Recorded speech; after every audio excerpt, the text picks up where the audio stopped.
Bonjour à tous et bienvenue pour ce nouveau webinaire dédié à la digitalisation de la production packaging, où nous allons notamment vous parler de Royal Canin. Il vous sera présenté par Arnaud Mazon, directeur général de Galilée, accompagné par Philippe Gaveau et Emmanuel Arcesilas, que je laisse Arnaud vous présenter tout de suite. Comme je viens de l'évoquer, Philippe Gaveau, aujourd'hui donc lead dev Digital Factory Royal Canin, Emmanuel Arcesilas qui est le responsable produit et le directeur d'infrastructure à Galilée, et moi-même donc Arnaud Mazon qui suis donc le directeur général de Galilée. Je profite de cette introduction pour remercier chaudement et Philippe et Emmanuel, puisqu'on va aujourd'hui beaucoup parler de packaging et de solutions appliquées au packaging, et qu'en l'occurrence, c'est les deux protagonistes qui, sur les 7 dernières années, ont rendu possible une grosse partie de tout ce qu'on va vous présenter, et qui a été une aventure à la fois informatique et humaine extrêmement enrichissante et porteuse, d'autant qu'elle a été appliquée à un contexte comme celui de Royal Canin, donc vous allez pouvoir toucher du doigt tout ce en quoi, concernant la production packaging, il est assez emblématique. Il a été question de solutions, d'innovation, de solutions industrielles, d'innovation sur le plan à la fois technologique, à la fois commercial. Ça a nécessité, comme tout projet de ce type-là et de cette ampleur-là, de la confiance, une collaboration extrêmement active et voilà, et une aventure, comme je dis, extrêmement enrichissante. Et Philippe et Emmanuel en sont donc les artisans, qui en soient ici chaudement remerciés. Et puis on va passer ce webinaire à les solliciter pour justement illustrer le retour d'expérience. D'autant que, comme Philippe nous l'expliquera à un moment donné, il vole aujourd'hui vers de nouveaux cieux chez Royal Canin. Et donc, c'est une occasion de faire un espèce de bilan sur toute sa contribution à la production packaging. Alors, rapidement, pour nous présenter à ceux qui ne me connaissent pas, Galilée, on est une société bordelaise, une quarantaine de collaborateurs. Notre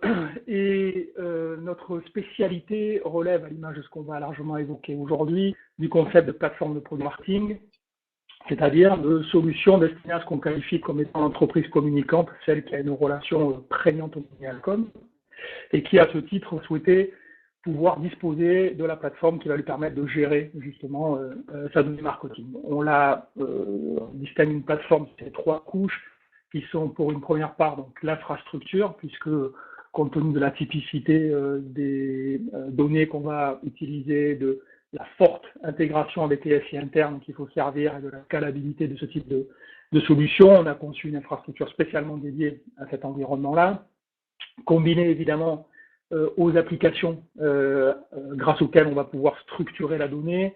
Dans notre approche, des applications issues pour une part des communautés open source, pour une autre part des éditeurs spécialisés dans le domaine, et puis des modules que nous créons nous-mêmes lorsque nous estimons qu'il y a une pertinence à créer un module, ça au service de l'expérience utilisateur propre à ce qu'on sert dans ce concept de plateforme de production marketing, puisque globalement, toutes les populations auxquelles on s'adresse sont celles qui participent à la marketing supply chain, et donc qui, du photographe au PAOiste, en passant par le responsable marketing, produit, légal, bref, tel qu'on va le dérouler, toute la diversité des acteurs de la production puissent disposer de leur capacité à contribuer à l'enrichissement de la data au service donc, de son exploitation multicanale. Et donc pour illustrer par exemple un certain nombre de nos clients qualifiés d'entreprises communicantes, vous retrouvez ici de la PME à l'ETI ou au grand compte, l'exemple de ces entreprises pour lesquelles la production marketing d'une manière générale et assez souvent packaging par ailleurs a une importance particulière dans leur modèle économique. Alors pour ce qui va nous occuper aujourd'hui et nous intéresser, c'est bien sûr le cas de Royal Canin. Philippe, je te laisse peut-être expliquer rapidement au travers de ces éléments, de ces métriques, Royal Canin, un peu sa vie, son œuvre. Tout à fait. Tout d'abord, bonjour à tous. Merci pour l'introduction et pour revenir à ce que tu disais sur la collaboration entre Galilée et Royal Canin. Je pense que c'est plus qu'une collaboration, c'est un vrai partenariat qu'on a construit ensemble maintenant depuis 8 ans et qui est amené à continuer à travers d'autres projets que celui qu'on va présenter aujourd'hui. Donc, merci. Ensuite, Royal Canin. Donc, beaucoup connaissent Royal Canin, une vieille pub des années 90 où on voyait un chien courir dans la campagne. Ce n'est pas que ça avec la musique du professionnel. Royal Canin, c'est avant tout le leader dans la nutrition des animaux, des chiens et des chats à travers le monde. Ça a été une marque créée donc en 1968, je crois, 68 exactement, par un vétérinaire dans le Gard, une marque française avant tout, qui a su évoluer, grandir pour aujourd'hui être le leader mondial, présent dans plus d'une soixantaine de pays, avec des entités, mais plus présent dans plus d'une centaine de marchés, une quinzaine d'usines dans le monde, plus de 7000 collaborateurs. Mais c'est aussi une marque du groupe Mars, beaucoup ne connaissent pas, donc Mars, qui est aussi un des leaders mondiaux dans l'alimentation pour chiens, pas uniquement le chocolat. Donc voilà, c'est une marque qui continue de croître, qui continue de garantir le bien-être des chiens et des chats en premier lieu, qui accompagne ses partenaires historiques qui sont les vétérinaires, les éleveurs et les magasins spécialisés, avec une large gamme de produits dédiés à répondre à l'ensemble des problématiques chères à nos animaux de compagnie. Tout ça donc avec un leitmotiv principal, c'est comment mieux servir, comment notre expertise, notre excellence dans la recherche, dans l'alimentation pour chiens peut permettre d'améliorer le monde de nos animaux de compagnie. Pourquoi derrière toutes les études l'ont prouvé, un possesseur d'animal compagnie vivra plus heureux, il vivra plus longtemps. Donc, tout ça permet à contribuer au bien-être de chacun. Super, merci. Alors, pour notre agenda de la matinée, donc vous retrouvez les 6 points là, qui sur ceux qui vont jalonner notre échange. Sur le sujet, on s'est employé de manière générale aborder chacun de ces points avec un focus particulier sur la façon dont, dans l'exemple particulier de Royal Canin, ils ont été mis en œuvre ou ils se sont illustrés. Alors, pour commencer sur l'environnement du packaging, la première considération, c'est que le pack relève d'une des spécialités en termes de production marketing les plus complexes, dans la mesure où c'est une de celles qui va impliquer le plus d'acteurs à l'échelle des métiers, puisque, comme on l'illustrera dans notre propos d'aujourd'hui, on va globalement retrouver sur un pack à peu près tout ce qui, d'une manière générale, nourrit la production marketing. Mais plus que ça, puisque notamment dans des exemples comme ceux qui font intervenir des recettes, des compositions, des contraintes légales, etc., on va également associer ces métiers et retrouver ces métiers dans la chaîne de production. Alors à l'échelle de Royal Canin, de prime abord, le pack est un élément extrêmement prépondérant dans la production marketing, puisque c'est évidemment un des éléments essentiels de la relation client qui va se retrouver en rayon confronté au facing produit.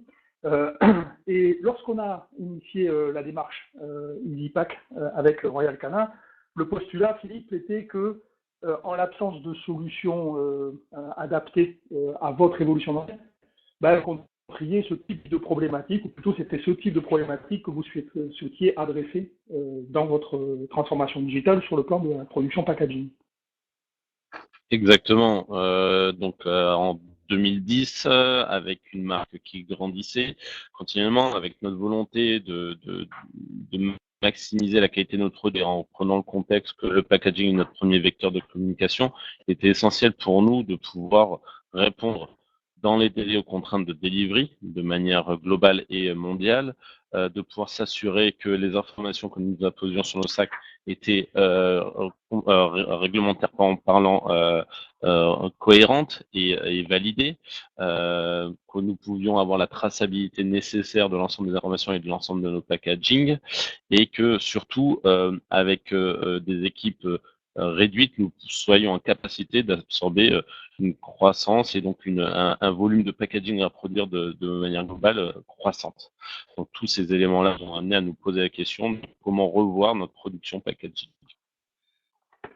D'autant qu'à l'image de ce qu'on voit là à l'écran, donc Royal Canin, tu l'évoquais tout à l'heure, c'est une production aujourd'hui qui est mondialisée, parce que vous avez des usines un peu partout, et une quantité de packs. Alors, on rentrera tout à l'heure dans l'exemple des multifonctions sur les raisons en particulier qui font qu'il y ait des quantités aussi importantes de packs, mais vous avez, entre autres particularités, à gérer une quantité de types de packaging différents extrêmement importante. Tout à fait. Et ce qui est très important aussi, c'est que le packaging est notre premier vecteur de communication, mais ce qui est aussi très important, c'est que nos clients puissent se retrouver et retrouver l'identité de la marque où qu'ils soient dans le monde.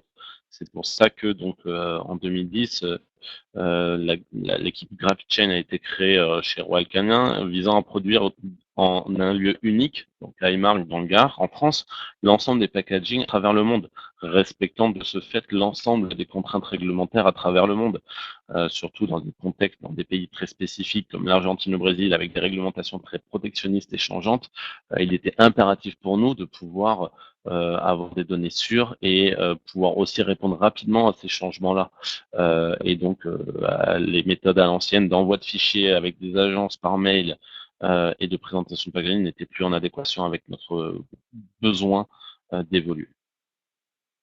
D'autant que, à l'image que tu viens d'évoquer, le packaging, c'est là aussi un des domaines dans la production marketing qui agrège une multitude de partenaires et de contributeurs. Donc, à l'image de ce qu'on évoque ici, des agences, qu'elles soient donc Créa, Prod-Trad, des événements avec la diversité des imprimeurs dans le monde. Bref, une quantité d'acteurs internes et externes qui est importante, combinée à, donc, pour ce qui concerne un traitement du projet qui globalement relève d'un process d'une année pour que de son lancement, un nouveau pack soit disponible en exploitation.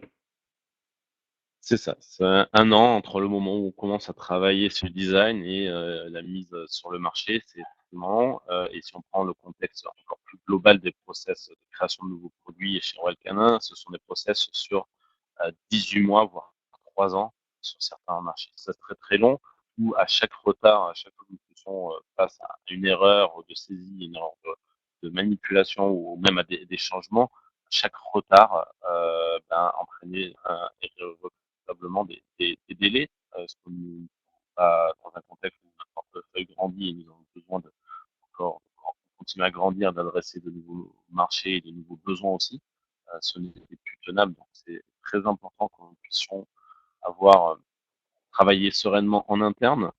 C'était vraiment la base aussi, avec l'ensemble des acteurs internes, mais aussi nos partenaires extérieurs, avec lesquels nous avons construit des partenariats, pour lesquels nous sommes très demandeurs, mais qui en retour se doivent aussi d'être très demandeurs de notre point de vue, en termes de qualité et de respect des process.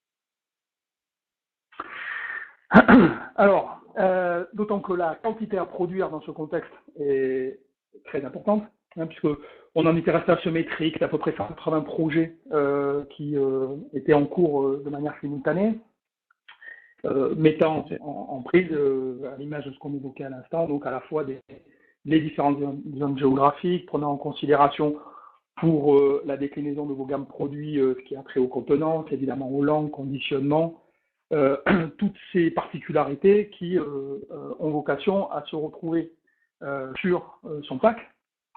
D'une part, au travers donc de tout ce qui va définir finalement les typologies de données que l'on va utiliser sur un pack et composer la diversité des artworks d'une part et de la diversité des sacs produits d'autre part. Donc, ce qui nous permet de toucher du doigt une des particularités dans le pack, qui est justement cette faculté, en tant que matériel marketing, d'agréger une diversité de données, à l'image de ce qu'on a illustré ici entre les blocs adresses, la partie image, évidemment, tout ce qui est logo, et le pendant, conditionnement, l'étape de rationnement, les blocs Lego, avec en fonction des zones géographiques auxquelles ce pack est destiné, la déclinaison de l'ensemble des langues qui correspondent au pays en question, et puis les pictogrammes qui vont eux-mêmes devoir servir en fonction des législations des différents pays dans lesquels ce pack doit être utilisé, tous ceux qui sont utiles. Donc à ce stade, une complexité quand même assez importante de diversité de données et de provenance de ces données. C'est vrai que on le voit d'autant plus aujourd'hui avec la digitalisation. On voit un parallèle entre la digitalisation et donc la manière de communiquer en ligne, mais aussi sur nos packaging. On est souvent en bout de chaîne, dans des timings très resserrés avant des lancements. Et l'ensemble du matériel qui est exposé sur un packaging est bien souvent le fait d'un processus en amont, qui peut être soit des processus R&D, des processus purement marketing, tels que sont des déclaratifs, des bénéfices produits, des pictogrammes, des choses comme ça. Et ils sont essentiels pour desservir notre stratégie digitale, mais aussi notre stratégie packaging. Et aujourd'hui, avec une nécessité au plus proche des clients, nous avons eu besoin de fragmenter notre portefeuille d'artwork en sens où d'être le plus proche possible des attentes des clients, donc d'aller vers de l'individualisation, et ce qui démultiplie de ce fait notre quantité d'artwork à produire. Alors, ce qui nous amène de manière tout à fait intéressante vers le deuxième point que l'on va apprendre aujourd'hui, donc qui a trait justement à une autre des particularités de la production packaging, qui est relative à la diversité des contenus qu'il va falloir appréhender. Parce que là, on vient un peu de l'illustrer avec une première mise en perspective des différentes composantes d'un pack et qui relève globalement de cette nécessité dans la production packaging d'être en mesure de pouvoir centraliser l'ensemble des contenus qui vont in fine devoir être agrégés sur son pack. Alors on a toujours, en simplifiant un peu, hein, parce que dans le détail, on est encore dans un niveau de complexité réelle qui est encore plus pointu que celui-là, mais on a illustré ici un peu ce qui était justement le contexte qu'il fallait appréhender lorsque, mettant en œuvre le projet EasyPack, le propos était de pouvoir agréger au sein de la plateforme les informations inhérentes en gros aux différentes solutions qui sont listées ici, c'est-à-dire celles qui contiennent une partie de l'information qu'il va falloir pouvoir agréger et structurer pour pouvoir nourrir son pack. Alors dans ce domaine, évidemment, on en arrive à la diversité de la donnée technique, hein, l'ensemble des fichiers qui composent ceux que, encore une fois, on va assembler pour gérer notre pack, et donc qui est, à l'ère de la data, évidemment, l'une des considérations fondamentales de tout projet de production packaging, c'est centraliser, structurer et enrichir sa donnée. Alors, dans le cadre de cette première phase de la plateforme de production marketing de Royal Canin, la relation à la centralisation de la donnée, est-ce que ça a été un passage complexe ou finalement, comme vous aviez une bonne vision de la structure du pack, est-ce que ça a été moins complexe? Quel est ton retour sur ce sujet ayant trait à l'identification et la centralisation de la donnée? Comme tu l'as évoqué, la data, c'est le cœur du débat. Et quand on fait un focus sur le data, on se rend compte rapidement, et ça a été le cas chez Royal Canin, que la donnée, elle est organisée en silos. Et que entre le marketing, la R&D, le regulatory, chacun a son propre langage, chacun a son propre périmètre de données et n'arrive pas forcément à communiquer correctement ensemble, et donc du coup ont du mal à provisionner des équipes GraphChain de manière cohérente. C'était vraiment le constat avant qu'on commence à travailler avec Galilée sur la solution EasyPack, c'était ce constat-là.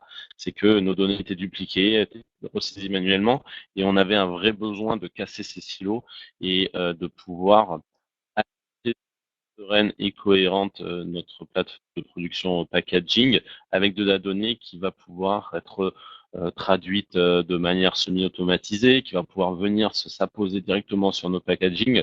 Tout ça pour aussi réduire les tâches à faible valeur ajoutée, et tout en garantissant une qualité qui est notre leitmotiv au quotidien. Donc, casser les silos, avoir de la donnée structurée, c'est un élément fondateur pour avoir une plateforme de production marketing qui soit cohérente. On ne peut pas adresser la problématique de la production packaging si on n'adresse pas également les sources de données et qui sont les métiers et les sources de ces données.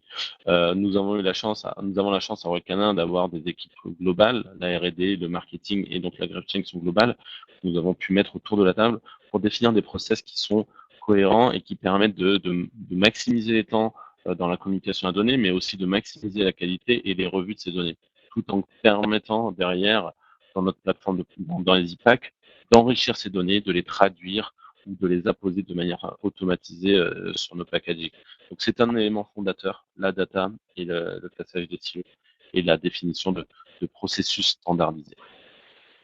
Mais c'est un challenge, un vrai challenge. Sans ça, l'outil ne pourra pas permettre, finalement, l'outil ne permet que de desservir des processus qui sont cohérents et qui reflètent la manière dont les utilisateurs travaillent.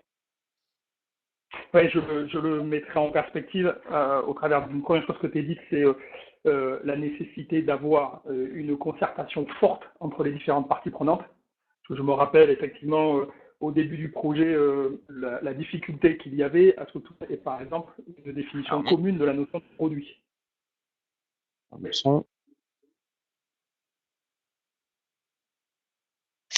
Donc, je disais qu'à la genèse du projet, une des premiers postulats qu'il a fallu clarifier et pour lequel il a fallu que tout le monde autour de la table, les différentes parties prenantes, se mettent d'accord, c'était la notion de produit, puisque tout le monde avait la même définition de ce qu'était un produit. Et alors, évidemment, si on ne définit pas tous de la même manière un objet tel que le produit, on va avoir une difficulté d'autant importante à structurer la donnée autour de la notion de produit. Donc, pour reprendre ce que disait Philippe, première considération, évidemment, la concertation forte entre les équipes pour arriver à une vision commune de la définition de la donnée, et puis derrière, un travail extrêmement stratégique d'agrégation et de structuration de la donnée. Alors, pour étendre un peu le propos, le packaging est une des composantes de la production marketing. Excusez-moi, vous m'entendez? Oui, on t'entend. Ah, désolé, j'ai perdu la connexion, je ne sais pas, j'étais en train de parler d'un coup, je me suis retrouvé, excusez-moi. Tout va bien. Donc, ce que j'évoquais là, c'était que dans le prolongement des IPAC, on avait continué à travailler sur la structuration de la donnée, puisque le PAC est une des composantes de la production marketing, et ce qui, au fil du temps, nous a permis de concevoir un module complémentaire sur la plateforme Royal Canin, qu'on appelle WeShare, qui est donc cette notion de Master Data Management, et qui, lui, va donc concrètement participer du fait de pouvoir briser les silos, comme le disait Philippe, qui jusque-là segmentaient l'information en autant d'applications distinctes, pour l'agréger dans une même solution, elle-même en situation de pouvoir appréhender les différents modèles de données, ce qu'habituellement on appelle un PIM, un DAM, la gestion des outputs ou de brand management. Donc autant de typologies de données différentes, mais qui participent de la même définition de l'ensemble des données utiles pour servir toute l'utilisation et toute la structuration de la donnée propre à la production marketing multicanal, puisque c'est une des considérations fortes, notamment chez Royal Canin, qui va être un élément de transition tout trouvé, puisque le digital constitue un des axes majeurs de développement de l'affaire marketing chez Royal Canin. La preuve en est, Philippe, puisque c'est tes nouvelles amours qui, donc, de la gestion du PAC, t'amènent aujourd'hui à celle du digital. Tout à fait. Aujourd'hui, le parallèle est évident. Je l'évoquais tout à l'heure. Nos packaging doivent refléter notre marque, doivent refléter nos produits dans un contexte digital cohérent. Nous devons être proches de produire nos packaging comme nous produisons nos web et nos pages produits en ligne. C'est un élément fondateur pour nous. Ça permet d'être cohérent dans la manière dont nous communiquons, d'adresser aussi nos clients. Et la master data derrière, c'est le point central. Sans une bonne donnée en amont, alimentée par des processus standardisés, il est difficile d'avoir une master data qualitative qui permette à la fois d'alimenter le digital et le packaging. Dans notre démarche actuellement dans la digitalisation, nous, nous travaillons beaucoup sur des passerelles entre justement le packaging et le digital, dans le sens où nous essayons de réutiliser au maximum l'ensemble des éléments de production packaging sur nos sites web pour participer à la qualité de la communication. Mais à l'inverse, nous essayons aussi de proposer des services digitaux à travers nos packaging. Les futurs challenges seront effectivement les packs connectés, la possibilité de facilement retrouver un descriptif produit en ligne sur la base de nos packs. Donc c'est vraiment des choses qui sont essentielles, mais qui sont réalisables uniquement dans un contexte où la master data est maîtrisée. Bien sûr. Alors, ce qui nous amène également, tu l'évoquais dans le cadre globalement de la production de la data, mais là, on va le replacer dans le contexte du packaging, à la troisième considération de production packaging, qui est celle relative justement au processus métier, à la normalisation des process métiers, dans la mesure où, comme on l'a évoqué, il y a beaucoup de métiers qui interviennent dans ces process-là. Et donc, on choisit d'illustrer cette considération au travers de deux types de flux en particulier, des types de process métiers. En premier lieu, donc celui qui relève de la création des données graphiques. Alors, typiquement, à ce moment-là, on va considérer donc à l'échelle de la plateforme la nécessité donc d'avoir d'une part des informations en provenance du PIN pour toute l'information produit, et d'autre part la connectivité avec l'ERP, puisque la partie business va s'exercer dans la relation avec l'ERP. Alors, en l'occurrence, le propos, c'est que le marketing participe donc de la création. Alors, on a dit ici de produits, mais évidemment, il y a tout un tas de choses qui sont créées, des produits, des gammes, etc., qui vont susciter donc l'initialisation des processus commande à l'ERP, puisqu'à partir du moment où je lance un produit, il va y avoir des implications qui relèvent du fait de traiter des commandes qui vont, par exemple, être soumises à mes agences créatives pour leur envoyer les ordres de fabrication sur les éléments que je vais souhaiter faire créer par les agences, et qu'il en résulte donc la commande de ces éléments, de sorte que, à partir de là, on puisse se projeter vers la réception de ces éléments et la logique de flux de validation qui permettent de pouvoir faire en sorte que, à partir de là, tous mes fichiers étant validés, ils puissent réintégrer mon team. Alors, maintenant, comme on le précise, le MDM central, puisqu'il n'y a plus de distinction entre PIN, DAM au sein de Royal Canin aujourd'hui, puisqu'il y a le MDM central qui permet de centraliser toute cette donnée et qui me permet également de pouvoir aller jusqu'au bout du traitement avec, par exemple, la commande des encres particulières dont je vais avoir besoin pour réaliser tel ou tel packaging à tel ou tel endroit du monde. Donc ça est un des premiers process métiers qu'on ait mis en œuvre dans le cadre de Digipack et qui tendait évidemment à apporter toute cette logique de normalisation du process aux équipes. Retour sur le sujet, Philippe, concernant donc particulièrement le workflow de création graphique. Oui, le workflow création graphique, comme a dit Arnaud, est le premier process sur lequel nous sommes focalisés, puisque il permet d'alimenter une chaîne graphique globale, mais de manière mondiale, s'assurer que nos packaging étaient à peu près tous les mêmes, en respectant les contraintes réglementaires. Il s'alimente effectivement de toute la partie PIM et DAM, donc des process en amont, mais nous ne pouvions pas évoquer ce sujet-là et intégrer la partie design si effectivement nous ne gérions pas toute la suite des processus. Le packaging n'est pas une finalité, il participe à un processus complexe de délivrer de produits. Donc l'intégration de la partie ERP a été aussi pour nous un gain de temps considérable.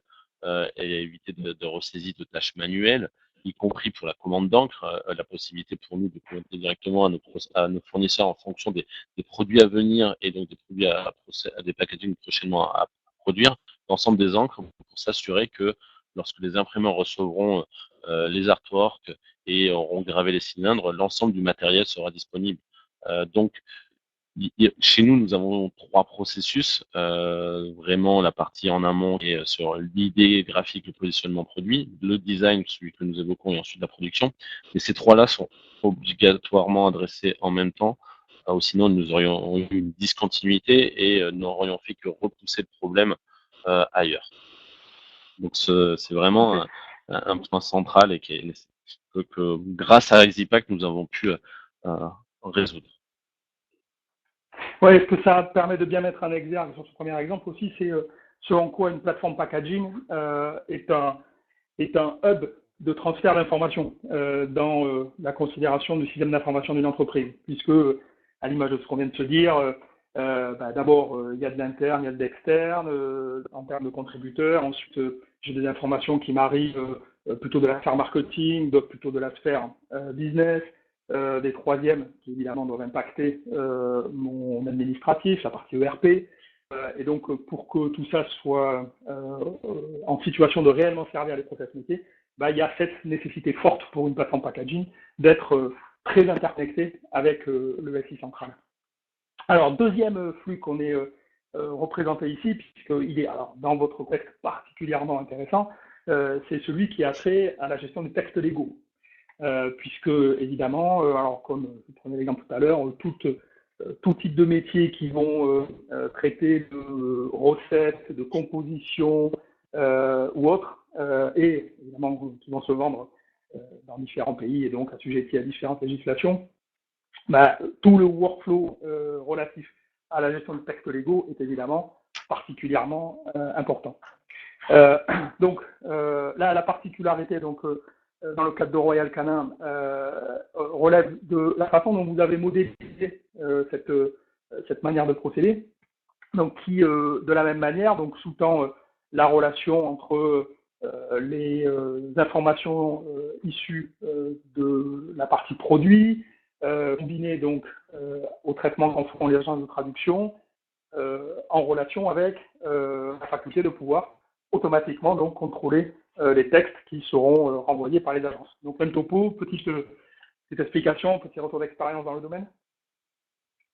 Alors, ça a été vraiment le point le plus. Sur les traductions. Oui, la partie texte légaux, c'est peut-être le processus qui a le plus de valeur ajoutée pour nous dans notre plateforme de production marketing, dans le sens où aujourd'hui nous avons une équipe globale de taille assez réduite qui se doit de produire les packs pour le monde entier, qui n'est pas forcément composé que de linguistes, donc qui n'a pas forcément la capacité de s'assurer que les éléments traduits sur le pack seront les bons et auront la bonne sémantique.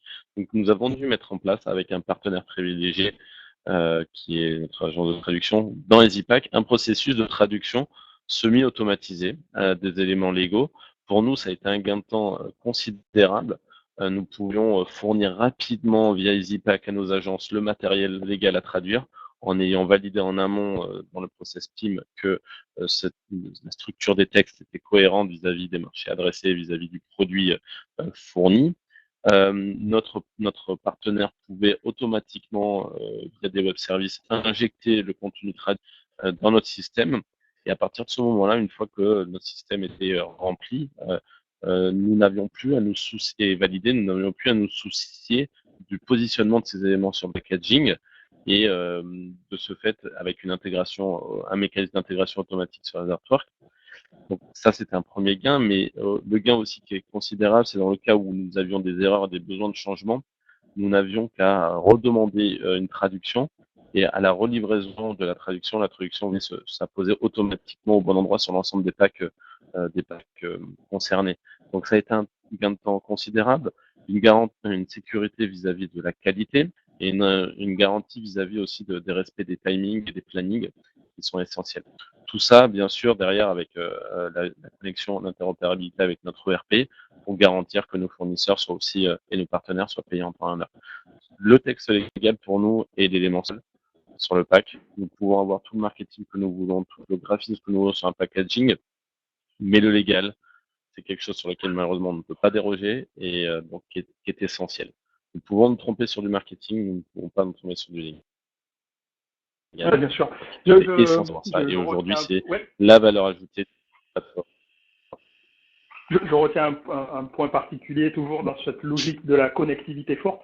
C'est quand tu évoques votre agence de traduction, la manière de collaborer passe par le fait que cette agence propose des API pour nourrir vos propres plateformes du travail qu'elle produit elle-même.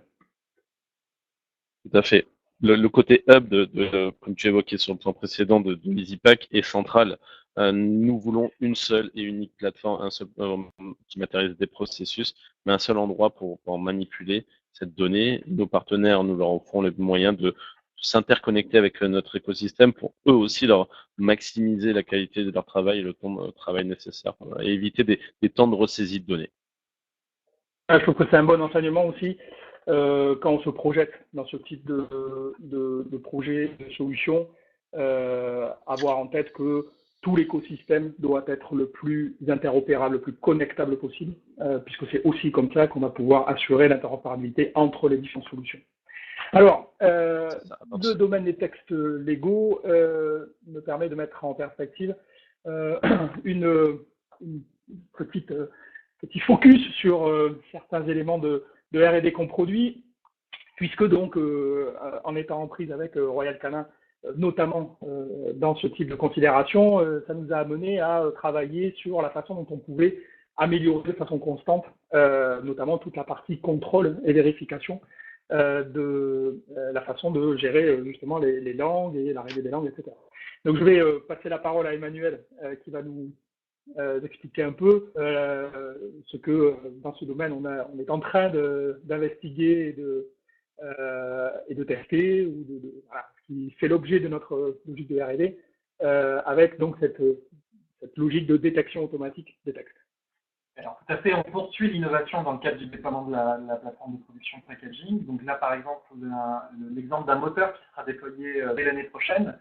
Le but de ce moteur, c'est qu'on utilise maintenant des capacités d'intelligence artificielle ainsi que des capacités de détection d'images. Ce genre de technologie, on va l'apporter dans la prod packaging et dans l'artwork afin de détecter sur les fichiers finalisés avant qu'ils partent en impression si le contenu qui est présent dedans, les images, les textes légaux en particulier qui sont extrêmement importants, sont bien ceux qui doivent s'y trouver. Ce n'est pas une traduction légale pour le vendre dans tel ou tel pays, si c'est bien la dernière version qui a été validée par le département légal.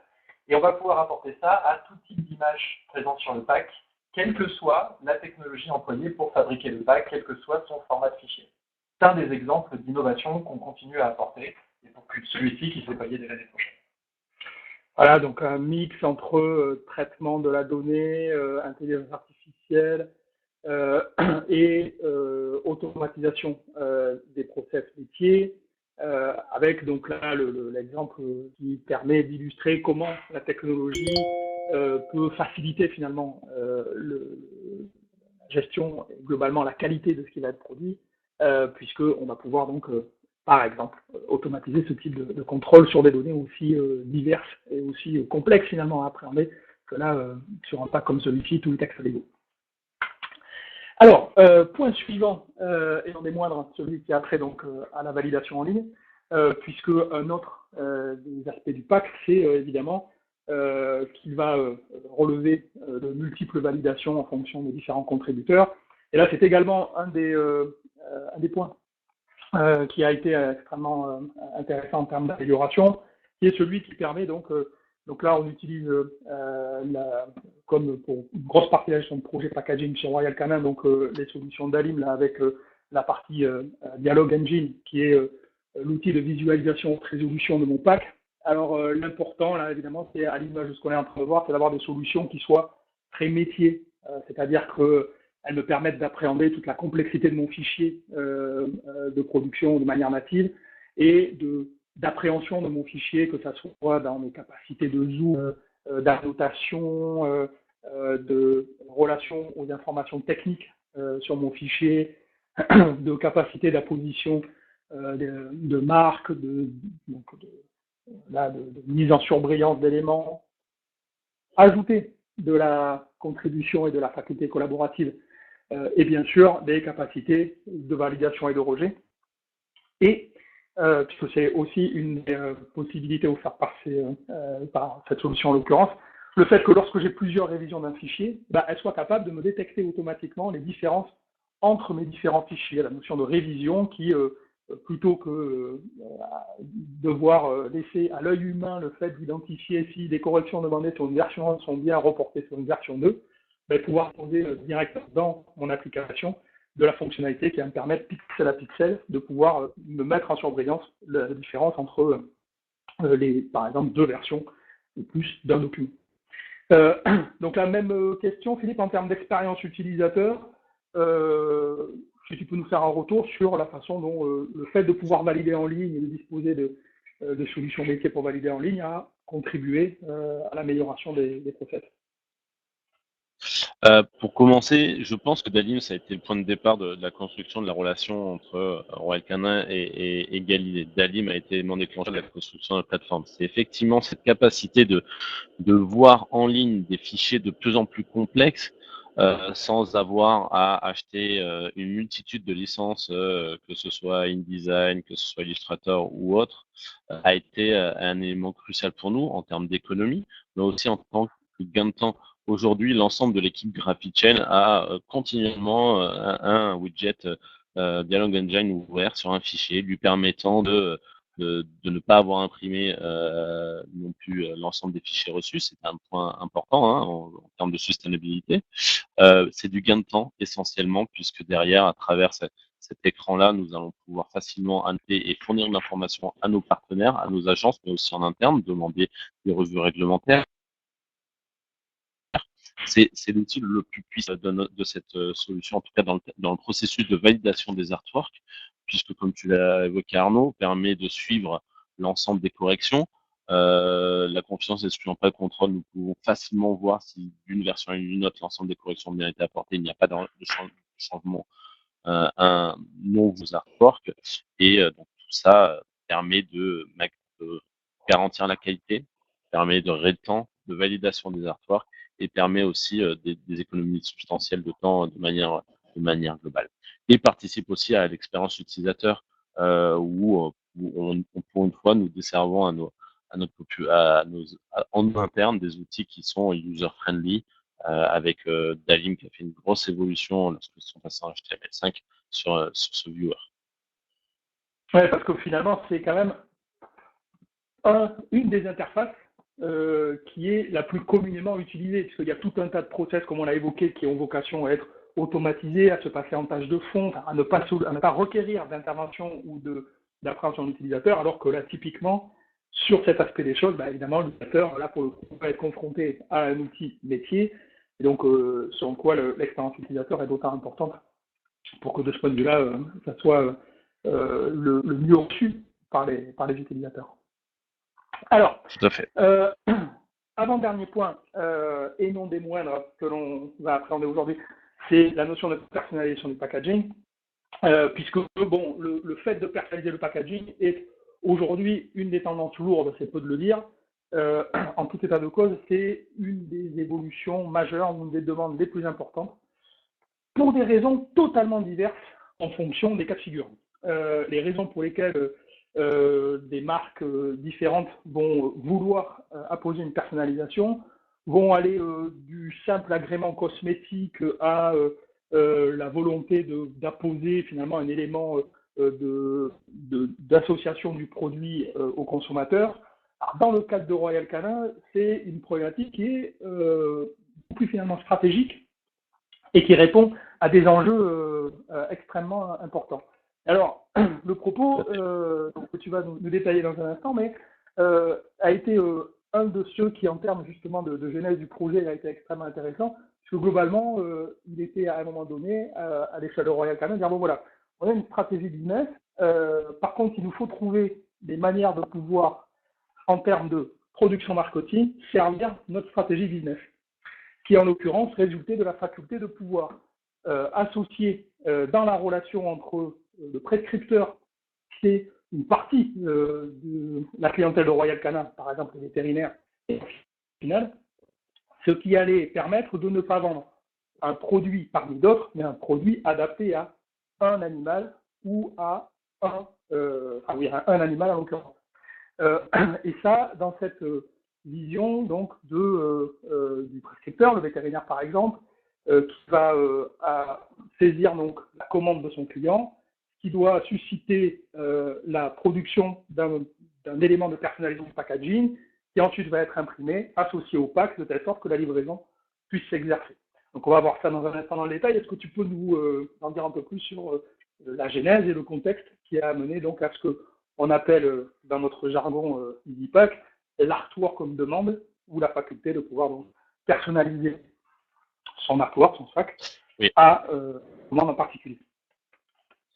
La genèse du projet, tout est survenu donc à l'ère de la digitalisation, avec l'arrivée de pure players, de plateformes e-commerce qui mettaient à mal notre modèle spécifique Royal Canin qui passe par ses prescripteurs. Nous croyons que les meilleurs vendeurs des produits Royal Canin sont les vétérinaires, sont les éleveurs, sont les magasins spécialisés, mais ces plateformes e-commerce mettaient à mal cette relation tripartite. On ne permettait pas au veto de se positionner correctement sur les gammes produits spécifiques. Donc, nous avons décidé de renforcer cette collaboration entre les cliniques et Royal Canin en proposant une gamme de produits spécifiques, sur une gamme de produits multifonctions, sur lesquels nous voulions vraiment, et donc sur les packaging, nous voulions montrer que c'était le vétérinaire qui proposait aux clients le produit Royal Canin. Donc nous avions besoin d'injecter une dose de personnalisation des packaging pour montrer cette relation, mais nous avions aussi besoin d'utiliser toute la connaissance des vétérinaires dans l'utilisation des produits et donc de pouvoir ajouter des informations spécifiques de consommation et de feeding de produits pour l'animal en question au dernier moment. Donc l'impression retardée a été un élément important également dans ce processus d'individualisation. Aujourd'hui, cette gamme de produits va avoir vocation à s'étendre puisqu'elle participe d'une part à consolider le partenariat entre Royal Canin et l'ensemble des cliniques vétérinaires, mais participe aussi au bien-être de l'animal avec une gamme de produits qui nécessite un conseil spécialisé et qui ne peut pas être accessible n'importe où. Et donc voilà la genèse, et c'est là-dessus que Galilée a été capable de nous accompagner dans la construction d'une solution d'individualisation et d'impression. Alors, bon, pour nous, là, ça a été un super challenge, parce que donc, Royal Canin, à l'image de ce que vient d'expliquer Philippe, est arrivé avec cette problématique, et donc, on s'est employé à la décomposer pour concevoir la solution technique qui allait nous permettre, donc, sur la base de gabarits, tels ceux que vous voyez à l'écran, de pouvoir associer d'abord ce gabarit à un environnement de produit. Donc là, on décompose manuellement, ce qui évidemment a vocation à s'opérer automatiquement. Donc là, par exemple, à mon gabarit, je vais associer donc un contexte de langue qui va me permettre d'agréger des informations relatives à un produit à une langue sur mon gabarit. Donc vous voyez que là, je viens de rajouter par exemple le texte Lego et les mentions produits sur mon gabarit d'origine. Et puis à partir du moment où je dispose de ce gabarit nourri, je vais pouvoir, considérant le flux de données qui va remonter des commandes saisies par mes prescripteurs, de pouvoir donc venir automatiser la manière dont les informations pertinentes de la commande pour pouvoir créer l'élément de personnalisation qui me permettra de savoir que ce produit qui doit être produit de telle manière et envoyé à telle clinique vétérinaire à destination de tel client me permet comme ça de pouvoir constituer l'élément qui va venir être apposé sur le sac en bout de chaîne d'ensachage et ainsi de pouvoir faire en sorte que ce sac soit in fine shippé chez le bon vétérinaire à destination du bon client. Donc ça, où et comment, là aussi, dans l'agrégation de la donnée, donc d'une part technique, d'une part test, remontant même sur celle qui est directement inhérente à celle que le prescripteur, qui est le vétérinaire ici, saisit, eh bien, on va pouvoir agréger l'ensemble de ces données et automatiser la manière dont elles vont ensuite être directement injectées dans les gabarits en venant, pour reprendre un peu ce qu'on a évoqué plus haut, agréger les textes légaux requis, les éléments marketing d'eux-mêmes, pour arriver à ce résultat in fine qui va permettre de servir à la problématique initiale, qui était de dire, sur la base de la prescription que mon client vétérinaire est capable de faire, alors on va créer un produit de valeur ajoutée plus importante, puisque spécifiquement adapté à cet animal qui est connu de ce vétérinaire et pour qui ce produit particulier convient et mieux qu'un autre. Donc,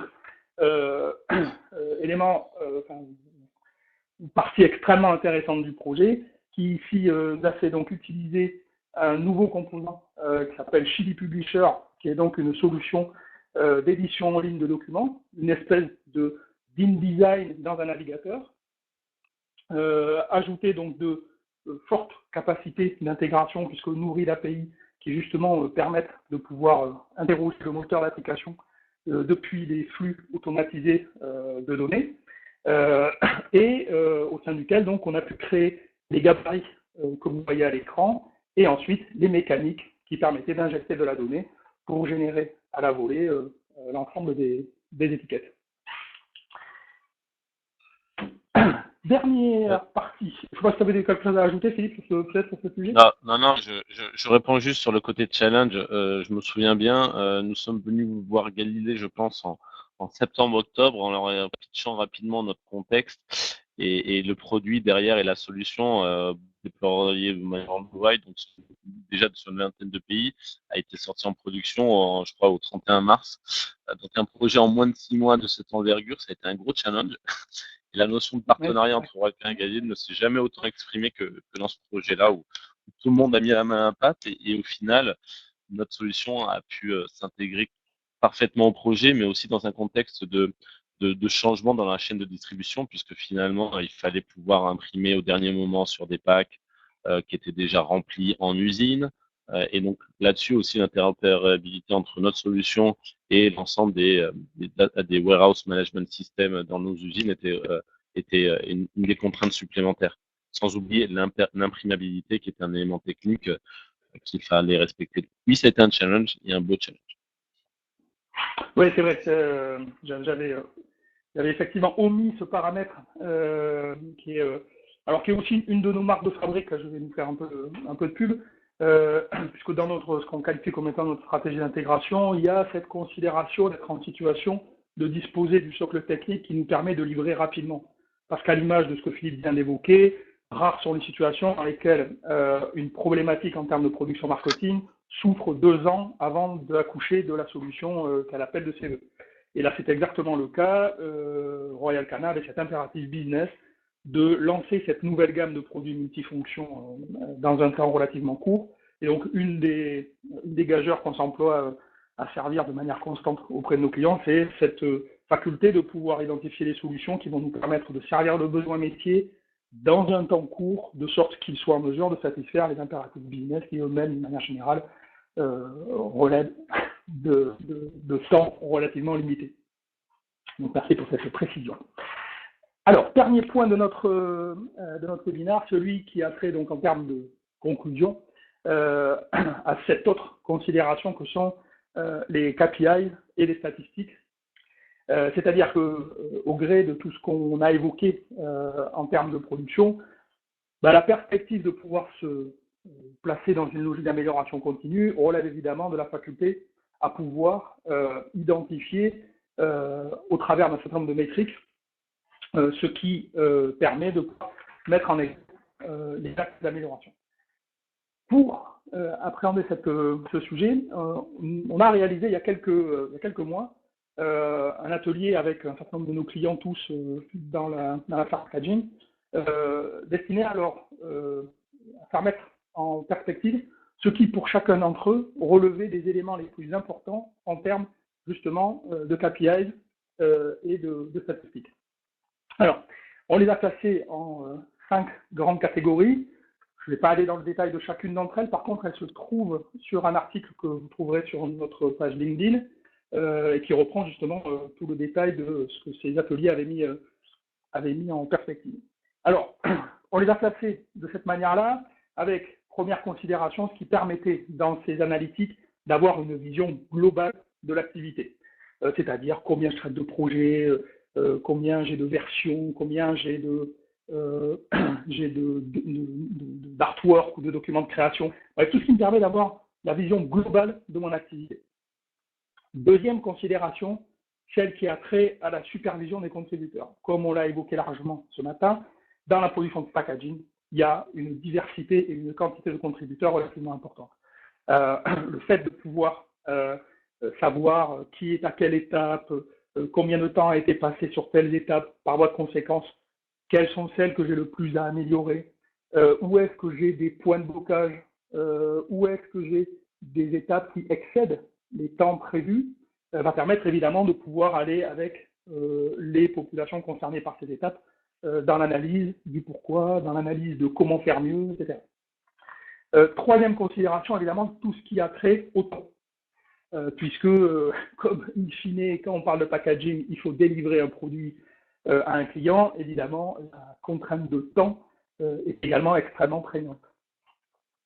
Ensuite, ce qui a trait à la notion de catégorie de produits, donc là, propre à chaque entreprise, mais évidemment, je ne vais pas produire de manière uniforme pour toutes les composantes de ma gamme, et donc, évidemment, avec la volonté d'aligner ce qui est le plus stratégique pour moi avec les moyens que j'y confère.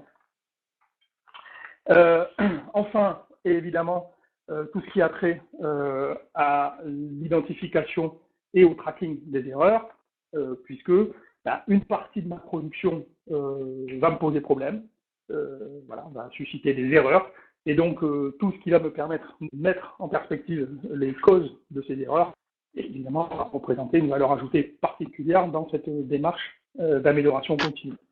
Alors, dans ce domaine, évidemment, ça fait partie de ce que une plateforme comme EasyPack et une démarche comme celle de Royal Canin doit mettre en œuvre. Alors, même topo, même question, quel retour d'expérience sur la notion de KPI et de statistiques? J'avais tendance à dire dans le temps, puisque entre des époques plus anciennes et plus récentes, il y a également des solutions en termes de technologie et des nouvelles approches dans ce domaine, donc qui viennent régulièrement rebattre les cartes. Mais en l'état, quel est ton retour sur ce sujet? Alors les KPI, c'est effectivement un élément sur lequel notre métier est très demandeur. Aujourd'hui, nous manquions de temps pour les constituer sur EasyPack, mais c'est un élément fondateur puisque l'amélioration continue, l'identification en amont des points de blocage est essentielle. Nous n'avons pas implémenté ça dans EasyPack encore. L'année prochaine, c'est dans la roadmap, mais c'est essentiel. Nous pas surtout étant donné le nombre de projets en parallèle, la complexité, les temps nécessaires, naviguer à vue. Des indicateurs et des KPI, des métriques sont essentiels pour garantir l'amélioration des processus, garantir que nous sommes en capacité de nous adapter et de faire évoluer nos systèmes en fonction des nouveaux besoins et aussi pouvoir piloter correctement l'ensemble de nos partenaires. Donc, avoir les meilleurs outils sans KPI, c'est vraiment avancer à l'aveugle.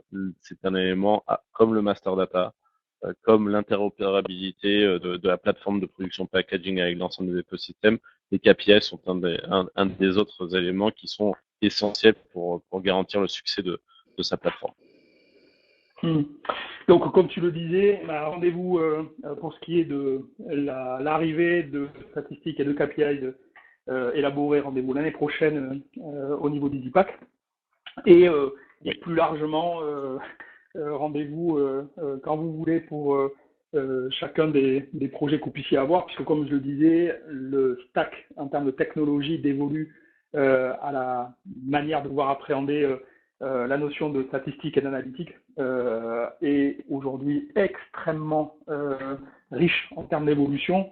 Des technologies comme Elasticsearch, par exemple, amènent des capacités tout à fait nouvelles en termes de faculté à pouvoir agréger des grandes quantités d'informations de provenance diverses et pouvoir les restituer au travers de tableaux de bord, tels par exemple, on a parlé tout à l'heure, la façon dont dans d'AIMES, l'intégration d'Elasticsearch a été faite au service là, de la production de la plateforme, mais qui s'exerce aussi dans des registres tout à fait différents.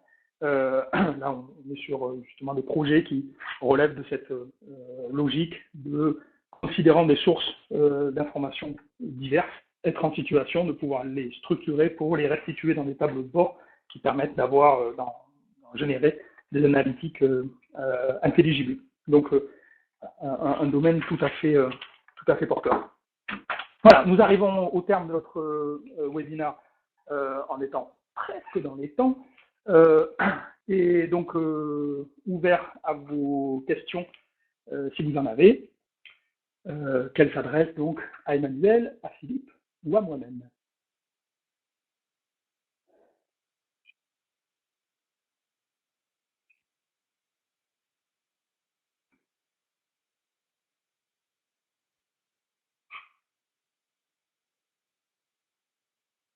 Alors, c'est en train de, pour ceux qui sont en train de taper des questions, on est en train de les lire.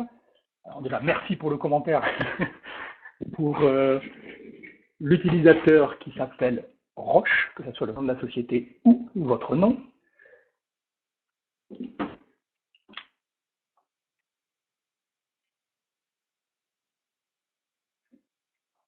J'en profite, Emmanuel, juste pour compléter ce que tu dis. La plateforme production marketing que nous avons en place n'aurait pas été posée sans Galilée, sur sa capacité de conseil, sa capacité à venir nous proposer des solutions avant même que nous ayons identifié nos besoins. Ça a été sur des technologies comme Dalim, comme SendShare.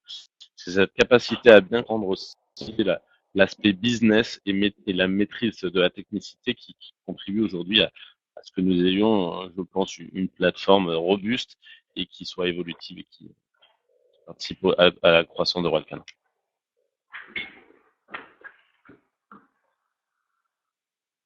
Alors, question,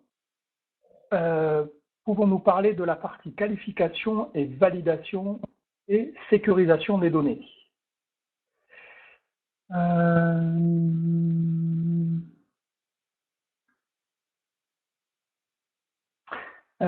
Alors, messieurs, est-ce que la formulation de la question vous inspire une réponse en particulier pour ce qui est donc de qualifier, de valider, de sécuriser les données? On va considérer ça sous l'acception métier.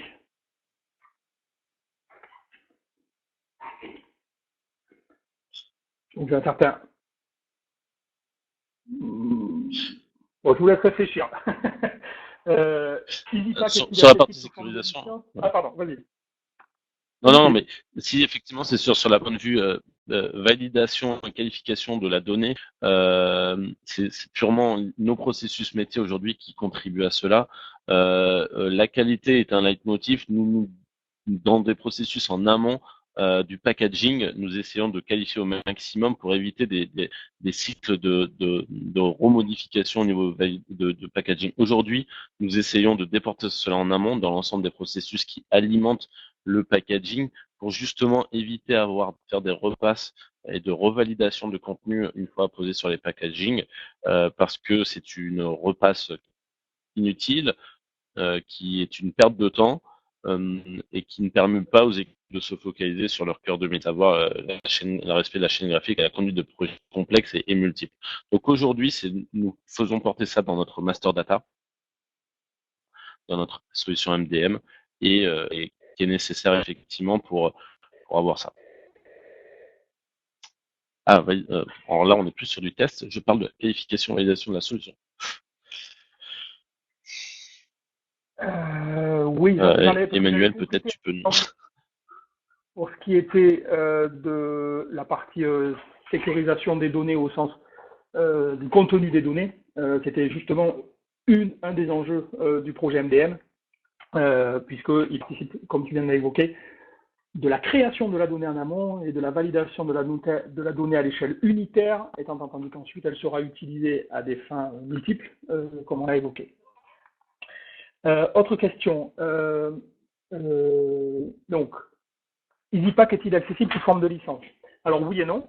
étant entendu que l'EasyPack Royal Canin résulte des besoins métiers propres à Royal Canin, mais la somme des moteurs qu'on utilise pour nourrir la plateforme de Royal Canin sont effectivement, eux, accessibles et disponibles de manière tout à fait commune.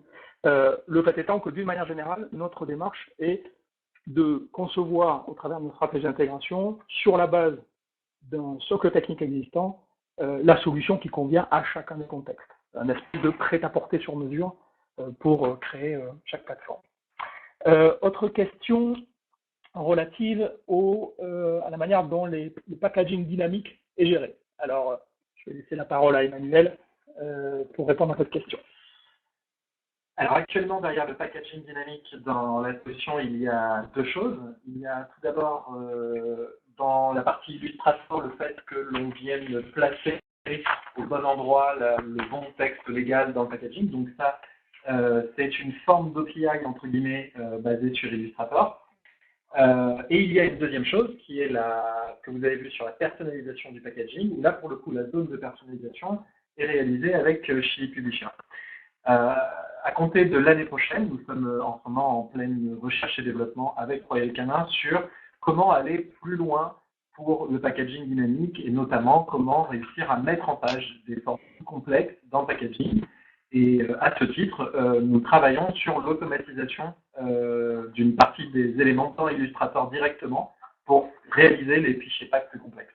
Donc c'est une question, je dirais, qui a plusieurs réponses. Et d'une façon générale, quand on veut automatiser ou rendre dynamique du contenu dans du packaging, il faut généralement utiliser plusieurs technologies différentes, la plus adaptée à chacun des éléments qu'on va venir individualiser dans le pack.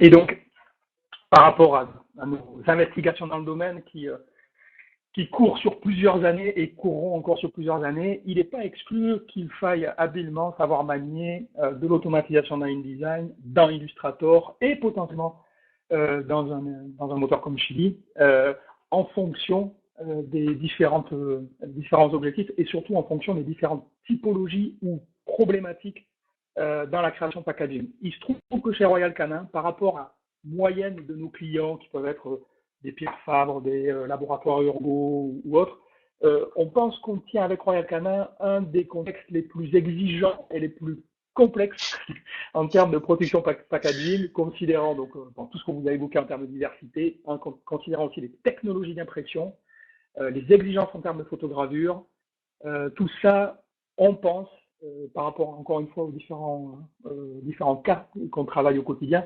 qu'on a peut-être là celui qui est le plus complexe à traiter. Merci Arnaud. Oui, merci Arnaud pour ce commentaire. non, merci pour la complexité.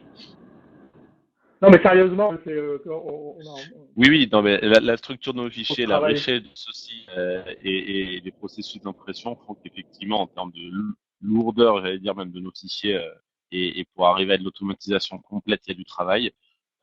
J'espère aussi qu'avec nos partenariats Galilée, mais nos partenaires, nos photograveurs, nos agences de production, nous arriverons à identifier des solutions.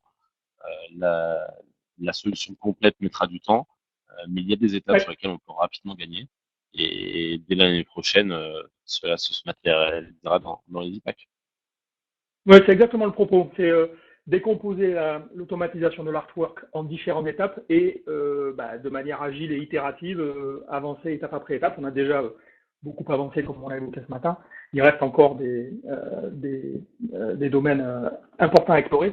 Mais ce que je souhaitais dire aussi, c'est qu'il y a tout un tas d'autres types de production qui sont pour le coup extrêmement automatisables. Quand déjà on n'a pas la même problématique en termes de matière de substrat sur lequel on va imprimer, déjà on simplifie considérablement les problématiques techniques et les possibilités en termes d'automatisation.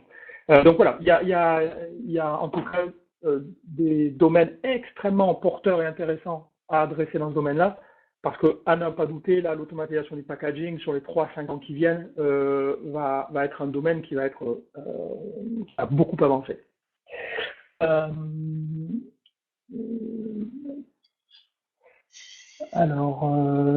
Les packaging alors, la question est, les packaging sont-ils repris, corrigés, adaptés en exé ou en photogravure après import des datas, dont réexport d'un fichier natif ou bien c'est une sortie directe PDF transmise chez l'imprimeur. Alors on est bien dans ce type de workflow un peu complexe, avec des allers-retours, et c'est d'ailleurs un des freins dans l'automatisation, c'est que si j'ai fait faire la photogravure de mon pack sur la partie de l'image sur laquelle j'ai du texte, si mon texte change, je ne peux pas automatiser le changement de mon texte sans repasser à l'étape photogravure pour vérifier pour refaire le travail qui avait été fait dans la relation entre texte et image. Donc c'est exactement le propos, c'est un des propos qui illustre la difficulté de l'automatisation du packaging dans un cadre comme celui de Royal Canin, puisque on a ce type d'impératif dès lors qu'il y aurait ce type de changement.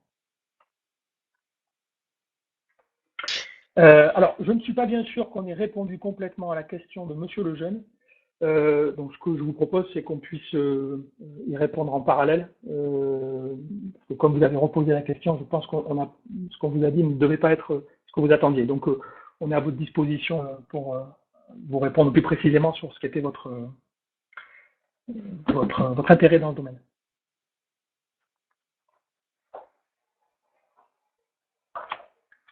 Ok, je ne vois pas de questions complémentaires.